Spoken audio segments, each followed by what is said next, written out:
So, I have been with my husband for around 5 years, about a year of dating, a year of engagement, and 3 years of marriage. And we have a beautiful daughter together. I won't share her age. My husband is a really successful and charming man. Every single person who has hung out with him thinks he is this perfect and amazing guy. And all the guests from my side who came to our wedding left falling in love with him. I thought he was like that for years until we had our daughter.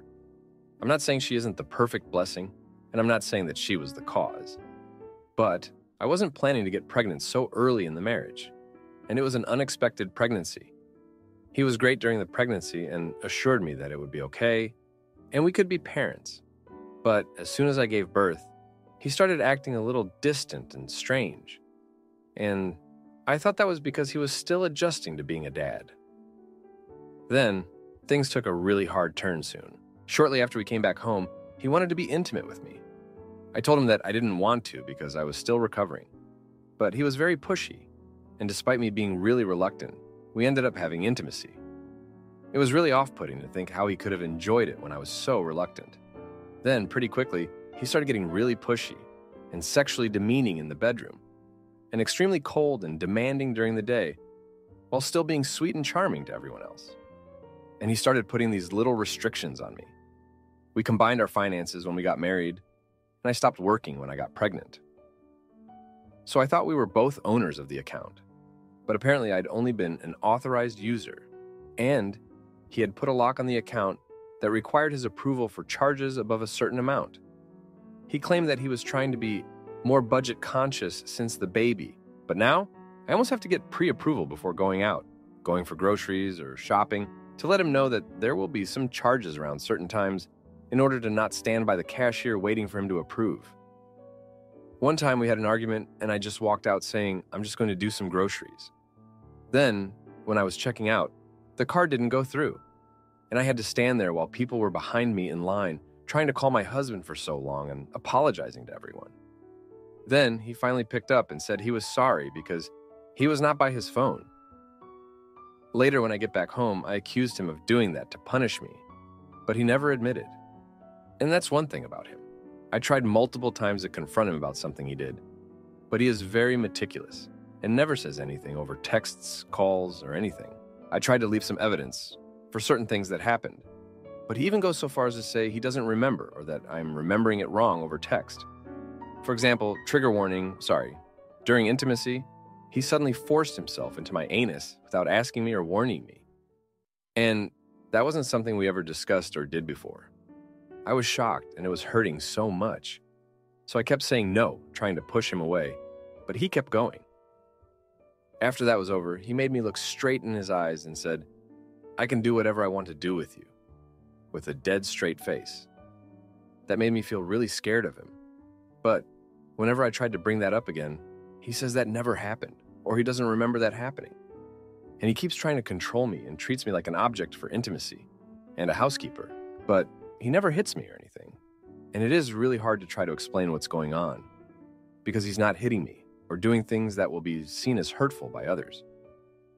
And I tried to talk to one of my family members and a couple friends, but they all didn't listen or understand, or simply didn't believe me because he's such a great guy.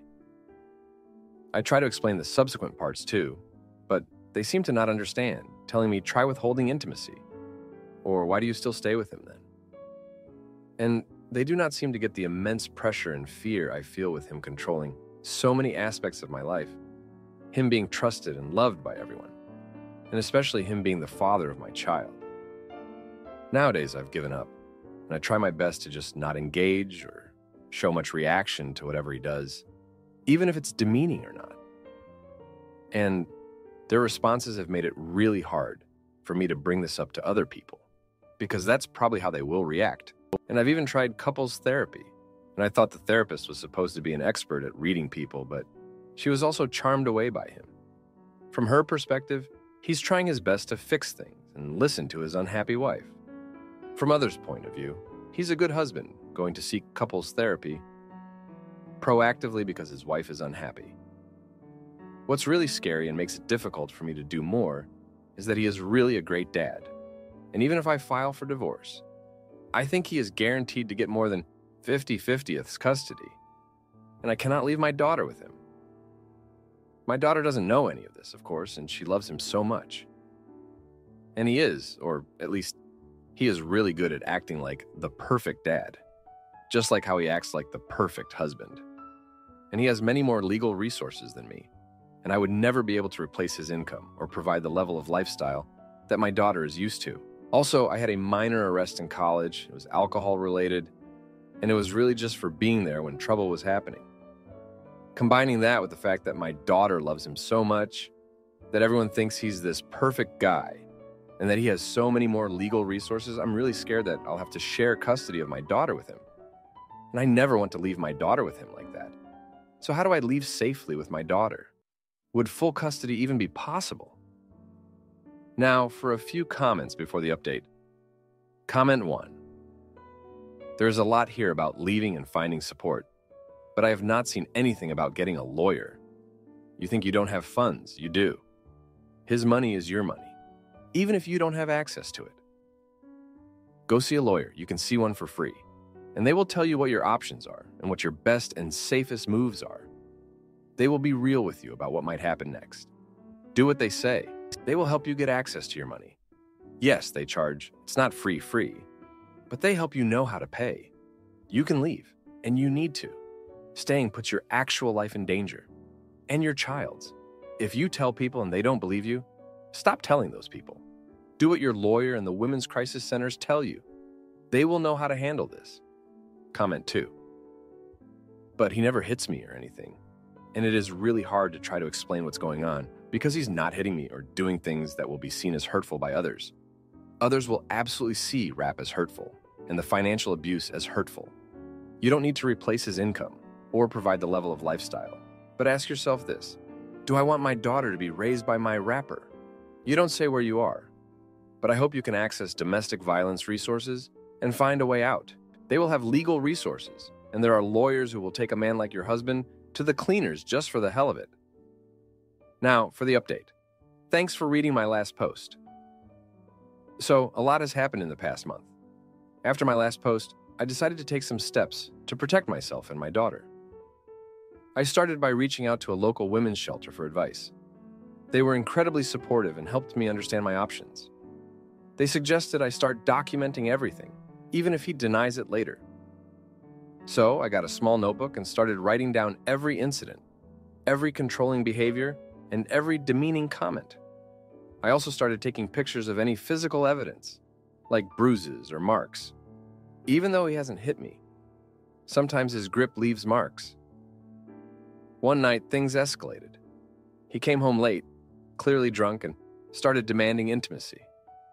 I refused, and he got angry. He didn't hit me, but he grabbed my arm so hard that it left a bruise. I managed to get away and locked myself in the bathroom. I was terrified, but I knew I had to stay calm for my daughter's sake. The next morning, I took pictures of the bruise and added it to my notebook. I also started looking into our finances more closely. I found out that he had been hiding money in a separate account that I didn't know about. I took pictures of the bank statements and added them to my documentation. I knew I needed to find a way to get some money for myself and my daughter. So I started secretly saving small amounts of cash whenever I could. One day, while he was at work, I went to see a lawyer. I was scared, but I knew I needed legal advice. The lawyer was very understanding and explained my options. She told me that getting full custody would be difficult, but not impossible. She also suggested that I start looking for a job so I could support myself and my daughter. I started applying for jobs online and even went to a few interviews. Then, something unexpected happened. My husband found my notebook. I had hidden it in a drawer, but he must have been snooping around. He confronted me and I was terrified. He accused me of trying to ruin his reputation and threatened to take our daughter away from me. I tried to stay calm and told him that I was just keeping a journal for myself. He didn't believe me, but he didn't do anything drastic either. He just walked away, leaving me shaking with fear. After that, I knew I had to be more careful. I moved my notebook to a safer place and started using a secure app on my phone to document everything instead. I also started looking into emergency escape plans. The women's shelter gave me a list of things to pack in case I needed to leave quickly, and I started putting together a small bag with essentials for me and my daughter. One night, my husband came home in a particularly bad mood. He started yelling at me for no reason and threw a glass against the wall. My daughter woke up and started crying. I knew I had to get out of there. I grabbed my emergency bag, took my daughter, and left the house. We went to a friend's place and stayed there for a few days. My friend was very supportive and helped me figure out my next steps. While we were staying with my friend, I got a call from the lawyer. She told me that I could file for a restraining order against my husband. I was scared, but I knew it was the right thing to do. I went to the courthouse and filed the paperwork. The judge granted the restraining order, and my husband was served with the papers. My husband was furious when he found out. He called me and left threatening messages, but I didn't respond. I knew I had to stay strong for my daughter. I also knew that this was just the beginning of a long and difficult process. But I was determined to protect myself and my daughter, no matter what. In the meantime, I managed to get a part-time job. It's not much, but it's a start. I'm also looking into affordable housing options.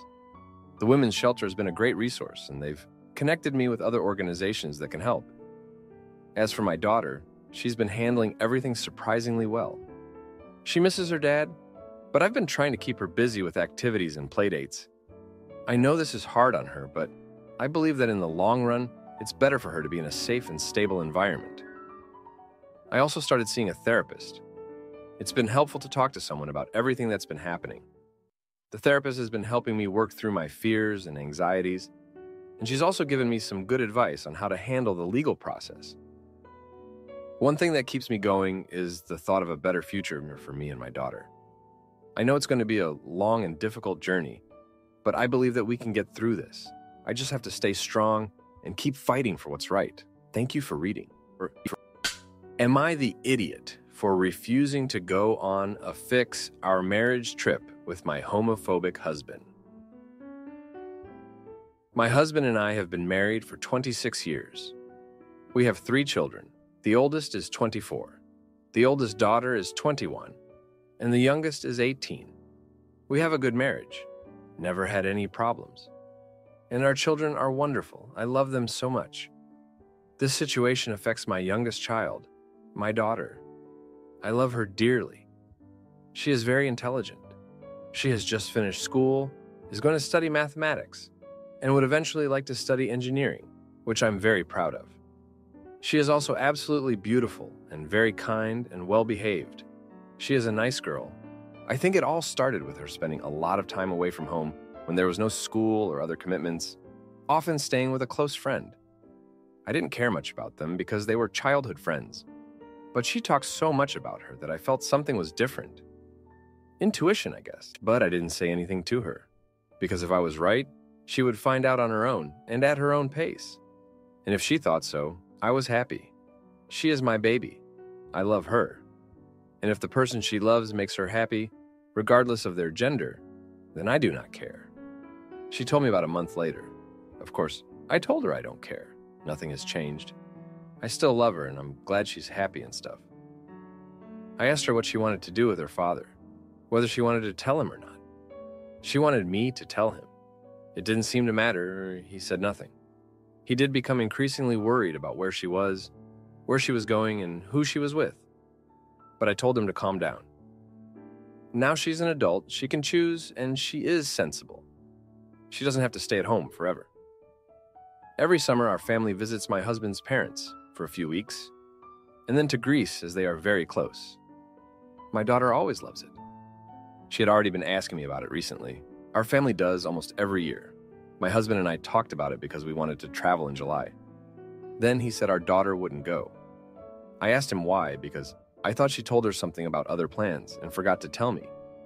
He said he didn't think it was a good idea for her to be there. I was just confused. I asked why, and he said he didn't think it was appropriate given her behavior. I thought maybe she had a bit of a breakdown or got mad at him while I wasn't there, and I asked what happened. He then started talking about her phase and how she needs to get over it or she shouldn't be going. I told him that it wasn't a phase, and that's a completely unfair thing to expect from her, and that she is going, and that he should be happy she at least won't be getting pregnant, and that she's happy.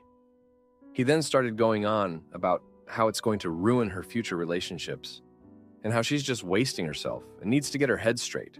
I know it could be a shock for him. I don't care about it at all, but he might. But he should not be taking out his own issues on our daughter and making it seem like she's done something wrong. Because she hasn't. She never did. I don't know what to do because he is so convinced. Nothing like this has happened before, and I don't know how to help my daughter. Now for a few comments before the update. Comment 1. Step 1. Don't go on this vacation with your husband, but without your daughter. You are quibbling in comments over the exact details of any trip, but that doesn't matter. Don't do a trip with your husband, but without your daughter. Tell him that decision now. You can work out the rest later. Comment 2. Priority number 1 is your daughter. Everyone else can either accept it or get fricked. On what planet is it okay for a kid's father to punish her for being gay? Or going through a stage thinking she might be gay? It's not. Now for the update. Thanks for reading. So, after that argument with my husband, things took a turn for the worse. I thought he would come around, but he didn't. Instead, he became more distant and irritable. He started avoiding conversations about our daughter altogether, which made things awkward at home. I tried to keep the peace, but it was like walking on eggshells. A few days later, my daughter came to me, visibly upset. She had overheard a conversation between her father and his parents. He had called them to discuss our upcoming trip. And during the call, he mentioned that our daughter wouldn't be joining us because of her behavior. She was heartbroken and felt betrayed. She couldn't understand why her father, who had always been supportive, was now acting this way. I decided to confront my husband again. This time, I was more forceful. I told him that his behavior was unacceptable and that he needed to support our daughter. He just looked at me and said, "You don't understand. This isn't just about her. It's about our family's reputation." I was stunned. I couldn't believe he was more concerned about what others thought than our daughter's happiness. That night, I made a mistake that changed everything. I decided to take matters into my own hands and called his parents. I thought if I explained the situation, they would understand and maybe even help convince my husband to change his mind. But I was wrong. They were even more conservative than my husband and were horrified by the news. They said some hurtful things about our daughter, and I ended up hanging up in frustration. The next day, my husband found out about the call. He was furious. He accused me of going behind his back and making things worse. We had a huge fight, and he said some things that I never thought I'd hear from him. He said he felt like he didn't know me anymore, and that I was putting our daughter's phase above our marriage. I was devastated. Our daughter, sensing the tension, decided to stay with her friend for a few days. She said she needed some space and couldn't handle the negativity at home. I understood, but it broke my heart to see her leave. I felt like I had failed her. During this time, I started to reflect on our marriage and realized that maybe there were underlying issues that we had never addressed. My husband had always been the more traditional one, but I never thought it would come to this. I started to wonder if there were other things he had been hiding from me. A few days later, my husband came to me with a proposal. He suggested that we go on the trip without our daughter and use the time to reconnect and work on our marriage. He said that maybe some time apart would help our daughter see things clearly. I was torn. On one hand, I wanted to save our marriage, but on the other hand, I couldn't just abandon our daughter. I decided to talk to our daughter about it. She was hurt, but said she understood. She said she didn't want to be the reason for our marriage falling apart. She encouraged me to go on the trip and try to work things out with her father. I reluctantly agreed. The trip was a disaster. My husband and I couldn't stop arguing, and the tension was obvious. We couldn't enjoy anything because the issue of our daughter was always looming over us. I realized that our problems were deeper than I had thought, and that maybe our marriage wasn't as perfect as I had believed. When we returned, things were even worse. Our daughter had decided to move in with her friend permanently. She said she couldn't live in a house where she felt unwelcome. I was heartbroken, but understood her decision. I felt like I had lost my daughter and my husband in the span of a few weeks. In the midst of all this, I started to think about my own upbringing. My parents had always been supportive of me, no matter what. I realized that maybe I had taken that for granted and assumed that my husband would be the same way. I started to see patterns in his behavior that I had ignored for years. He had always been controlling, but I had brushed it off as him being protective. I also started to think about my husband's upbringing. His parents were very strict and had always emphasized the importance of reputation and appearances. I realized that he was probably acting out of fear of disappointing them, but that it didn't make it right. Our daughter deserved better. I decided to seek counseling for myself. I needed to understand why I had let things get this far and how I could support my daughter better. The counselor helped me see that I had been trying to please everyone and had lost sight of what was truly important. She encouraged me to set boundaries and stand up for my daughter. I also started to see a pattern in my husband's behavior. He had always been more concerned about what others thought than about our family's happiness. I realized that this was a deep-seated issue that wouldn't be resolved overnight. I needed to decide if I could live with that or if it was time to move on. In the end, I decided to focus on my daughter. She needed me more than ever, and I couldn't let her down. I told my husband that I was going to support her, no matter what. He was angry, but I didn't care. I had made my decision. Thank you for reading. Am I the idiot for kicking my wife's toxic sisters out of our house and refusing to play their sick games? This story involves some moving parts, so let me get names and ages out of the way. My wife's name is Lucy, and she is 25. She has a younger sister, Emily, who is 21. An older sister, Hannah, who is 29. When I met my wife 5 years ago, she had just moved out from Hannah's house. My wife has always been very introverted and pretty quiet. And it's honestly no surprise when we started dating and she told me about her childhood. Lucy had typical middle sibling treatment. Her sisters were favored, Hannah for being talented and Emily for being troubled. Lucy was and is the smartest of them, and I say that unbiasedly. She had a master's degree in biomedical engineering, but that was expected of her while cherished for her sisters. Her sisters also seem stunted in their relationships and ages. Emily is perpetually 16, constantly lying and stealing and gossiping and getting arrested, and making Lucy bail her out. Hannah is stuck at 21, when she was in college, getting drunk and having hookups. Both of her sisters are nice people on the outside, but pretty horrible on the inside, especially to my wife. I didn't make or even want to make Lucy cut them out from her life, but I will admit that that's what I would have done if it were up to me. Both sisters have a habit of hitting when they don't get their ways, even as adults. However, within the past 2 years of our marriage, Lucy has been slowly distancing herself from her sisters, completely on her own. I supported her, of course, but I never told her she had to. I think she made the decision to fully cut them out when we got pregnant, and she lost the baby pretty early on. She took it so hard and cried for days straight in bed. I called both sisters for her and neither came. They both had excuses as to why. And then Lucy saw them on social media later that night at an event. Emily ended up telling her, "I didn't know it was that deep. You didn't mean to get pregnant anyway." That was only a month ago. Since then, they haven't spoken. Until yesterday. They both showed up at our door at a sharp 7 p.m. Lucy was really mad, but we let them in. They begged to apologize. She let them sit and state their case. It was the usual thing. "We're so sorry. We love you. We'll never do it again." At this point, I've heard it a million times. I can only imagine how much Lucy has. They even directed part of the apology to me and told me how sorry they were for our loss. They knew that would tug on Lucy's heartstrings enough to make her forgive them. So she did. She said it was okay and they could start over. Honestly, this annoyed me, but what could I do? Well then, Emily, having been itching to say something the whole time, announced that she was pregnant. She said it like she wanted Lucy to jump and down for her. Understandably, Lucy didn't take it well. Lucy asked who the dad is. Emily said she didn't know. One of 2 men, and she told Lucy the names.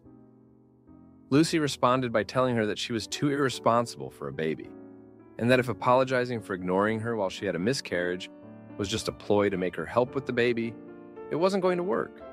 This is honestly a really fair thing to say, as Emily constantly asks for money. Well, this started another huge screaming argument. Lucy started to cry, and I stepped in, telling them that they needed to leave. Hannah asked me why. I said, "Because it's my freaking house. and I'm telling her to. She asked Lucy if she wanted them to leave. Before Lucy could answer, I repeated that I own the freaking house, and I want them gone, so they need to go. Hannah hit me after that, so I grabbed her arms and pushed her out of the door. Lucy screamed at Emily to just go. She slammed the door in their face and then proceeded to sob for hours. After that, they sent a series of nasty texts to Lucy and me, calling me controlling and Lucy a witch. They threatened to call the police for assault. When that didn't work to get a reaction, they threatened to give the police a tip that I was harassing my wife. Like what the actual frick? I reminded them that the only bruises that Lucy has ever had have been from Hannah herself, including a black eye not too long ago. This seemed to work for a little while, and they left us alone. But what the frick do I do? How do I even protect my wife from something like this if she refuses to stop forgiving them? I tried to make her not forgive them once, and it just ended up causing a fight between us. How does someone even end up with such horrible sisters? I have so many questions and not enough answers. Now for a few comments before the update. Comment 1. I know you keep saying you don't want to force Lucy to distance herself from her sisters, and that's not what I'm suggesting. But I do think you need to have a serious talk about going no contact. Between the fact that you've both been physically attacked, and now they're threatening to file false police reports. They are proving that they are dangerous. Maybe a couple's therapy session or two would help Lucy to process and help you to figure out how you're going to move forward with this issue as a team. Comment 2. 1. Get security cameras. 2. Call the cops if they ever show up. 3. Consider speaking to the police about the fact that they told you they were going to file a false accusation. Get ahead of this. 4. Therapy for your wife so she can maintain no contact. This is critical. 5. Restraining order if they ever show up again. Remember, it's your house too. You don't have to allow them into it. If your wife wants to see them, she can see them not on the property of the place where you live. Now for the update. Hey everyone, thanks for sticking with me through all this. So, after that whole fiasco, things were tense around the house. Lucy was trying to keep herself busy, but I could tell she was still really upset. I was doing my best to be there for her, but it felt like we were both walking on eggshells. Then, 2 days ago, something happened that could either make or break everything. Lucy got a call from her mom. Now, her mom has always been kind of distant, but she's still family. Her mom said she wanted to come over and talk. Lucy was hesitant, but she agreed. I was worried this might be another setup, but I didn't say anything. When her mom arrived, she seemed genuinely concerned. She said she had heard about the fight with Hannah and Emily and wanted to help. Lucy was skeptical, but she listened. Her mom suggested that Lucy and I take a break and go on a short trip to clear our heads. She offered to pay for everything and even said she would talk to Hannah and Emily to make sure they left us alone while we were gone. Lucy was torn. On one hand, she wanted to get away and have some time to think. On the other hand, she didn't trust her mom to handle her sisters. But eventually she agreed. We decided to go to a cabin in the mountains for 3 days. The first day at the cabin was amazing. We hiked, cooked together, and just enjoyed each other's company. It felt like we were finally getting a break from all the drama. But on the second day, things took a turn. Lucy got a text from Emily saying she was in the hospital. She claimed she had fallen down the stairs and was scared for her baby. Lucy was immediately worried and wanted to go back. I tried to convince her that it might be another ploy, but she was adamant. So we packed up and headed back home. When we got to the hospital, Emily was there, but she didn't look hurt at all. She was sitting up in bed, chatting with a nurse. Lucy was furious. She confronted Emily, asking if this was just another one of her tricks. Emily started crying, saying she was scared and didn't know what else to do. Lucy was torn between anger and concern. She ended up staying with Emily for a few hours, trying to calm her down. Meanwhile, I went home to find Hannah waiting on our doorstep. She looked upset and said she wanted to talk. I was hesitant, but I let her in. She apologized for everything and said she wanted to make things right. She admitted that she and Emily had been jealous of Lucy for a long time and didn't know how to handle it. She said she wanted to change and asked for my help. I didn't know what to say. Part of me wanted to believe her, but another part of me was still angry. Lucy came home later that night, exhausted. She told me that Emily had been discharged and was going to stay with their mom for a while. We talked about what Hannah had said, and Lucy was just as conflicted as I was. We decided to give it some time and see if things would really change. The next day, we got a call from the police. They said they had received an anonymous tip about domestic abuse at our address. My heart sank. I knew it had to be Hannah or Emily. The police came over and talked to both of us separately. Lucy was in tears, trying to explain everything. I was furious but tried to stay calm. After a long and stressful conversation, the police left, saying they didn't find any evidence of abuse, but would keep an eye on the situation. Lucy was devastated. She felt betrayed and didn't know who to trust anymore. I was at a loss for what to do. We spent the rest of the day just trying to process everything. That night, Lucy got another text from Emily, saying she was sorry for everything and wanted to make things right. Lucy didn't respond. The next morning, we got another call from her mom. She said she had talked to Hannah and Emily, and they were willing to go to family therapy. Lucy was hesitant, but agreed to give it a try. We set up an appointment for the following week. As we were getting ready for bed, Lucy broke down. She said she didn't know if she could keep doing this. She felt like she was constantly being pulled in different directions and didn't know who to trust. I held her and tried to reassure her, but I was feeling just as lost. The next day, we went to the first therapy session. It was a disaster. Hannah and Emily spent most of the time blaming each other and making excuses. The therapist tried to mediate, but it was clear that no one was really willing to change. Lucy left the session in tears, feeling more hopeless than ever. That night, we got another series of nasty texts from Hannah and Emily. They accused Lucy of being selfish and said she was the reason for all the family's problems. Lucy was devastated. She felt like she had lost everything. I didn't know what to do. I felt helpless and angry, so here we are. I don't know what the future holds, but I do know that I'll do whatever it takes to protect Lucy. Thanks for reading. If you like this video, you'll probably like these too. Also, while you're here, please consider subscribing. It's your support that keeps this channel alive and allows me to make better and longer videos. Have a great day.